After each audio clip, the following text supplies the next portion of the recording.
Hindi mo yan makakayang kainin. Huwag kang magadali-dalit. Baka matinig ka ng mga may mga bagay dyan na parang buto-buto. Huwag kang magadali-dali.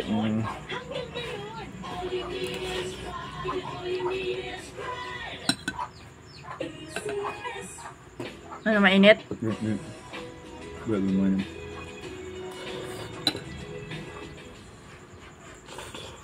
Alapin ang mga maiinit na isyong pambayan, mga balitang kailangan mong malaman. Usapin sa pamahalaan, politika, ekonomiya at kabuhayan. Ito ang mga dapat mong malaman. Pakilalaman at pag-uusapan dahil kayo ang tinig ng mamamayan. Dito sa Damdaming Bayan.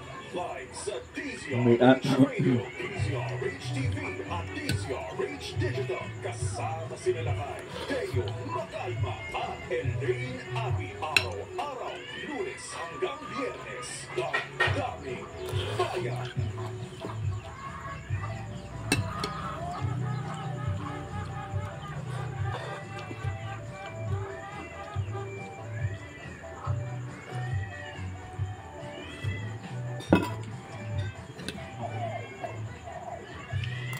Tuloy-tuloy ang pagtulong, tuloy-tuloy ang pagseservisyo, at tuloy-tuloy ang balitaan kasama si May Binauan sa Operation Tulong mula Lunes hanggang Biyernes. Sabagay niya.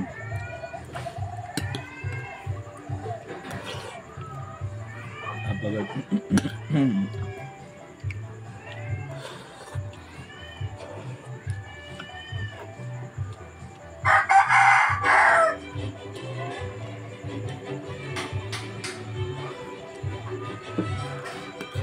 Ako po si Lisa Makuha Elizalde na nag-aanyaya sa inyong samahan kami muli sa pagbabalik ng Art to Art alas 13:30 ng hapon dito sa DZRH Radio at DZRH News Television. Usapang sining at kultura para sa lahat tuwing araw ng linggo. Huwag kaligtaan. ACS Bandita! ACS Bandita! Ang programa nito ay hatid sa inyo ng ACS Manufacturing Corporation, ISO certified, maker ng world-class quality pride detergent. Hi! Magandang morning. Ano araw today, Kumbachero? Today is Laundry Day, Friday! Yoo-hoo! At pag Laundry Day, Friday, all you need is Pride washing machine detergent. May triple stain away formula, kaya tanggal ang makapit, madikit, malupit na dubit pa siya, kaya easy ang nabata. Kaya pala mula noon hanggang ngayon, all you need is Pride. All you need is Pride. Yes! Ang dos por dos, tandem, Anthony Alberta, at Jerry Bob, ACS Bandita. Ano gayaan? Muling bumili Oo, kita ka dito, oh. presyo ng mga pangunahing bilihin at serbisyo. Naitala po pala ng Philippine Statistics Authority sa 4.4% ang inflation rate sa bansa. Itong narangkuan mas mataas kumpara sa 3.7% noong Hunyo. Samantala po mga lawak, Umitinik, oh. Ano gayon? Buto? ng pork products sa Brazil. Natala ng Brazilian Association Yan. of Animal Protein pumalo sa 84,000 plus metric tons ang produktong karne ang kanilang na-export sa Pilipinas noong January hanggang Init.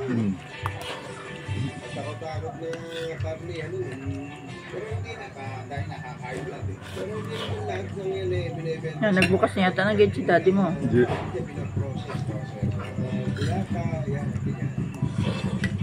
Naniniwala po si Finance Secretary Ralph Recto na pansamantala lamang ang pagtaas ng inflation rate nito. Walang buto? Hindi. Tinatawag na base effect sa presyo ng Dak bigas. lang. Dak lang. Ang direkto Kalipas niya na yung madumi ka na, ha? sa baba ng presyo ng bilihin. Para hindi ka nagkakasakit. Presyo ng mga bilihin dahil ng nakaraang taon kung Dak saan lang. hindi mo masyadong tumaas ang presyo ng bigas.